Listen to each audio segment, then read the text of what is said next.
ఉక్రెయిన్తో యుద్ధం మొదలైన నాటి నుంచి భారత్కు రాయితీపై రష్యా సరఫరా చేసిన చమురు విలువ 15 లక్షల కోట్లకు చేరింది.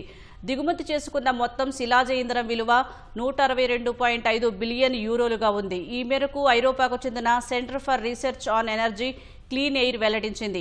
2022 ఫిబ్రవరి నుంచి ప్రపంచ దేశాలకు చమురు విక్రయాల ద్వారా మాస్కో ట్రిలియన్ యూరోల ఆదాయం పొందినట్లు అంచనా వేసింది.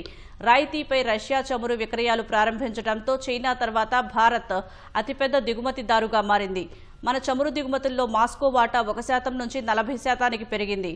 చైనా 210.3 బిలియన్ యూరోల చమురు కొనుగోలు చేసినట్లు సిఆర్ఈఏ వెల్లడించింది. గ్యాస్, బొగ్గు దిగుమతులతో కలిపి ఆ మొత్తం 293.7 బిలియన్ యూరోలుగా ఉన్నట్లు పేర్కొంది.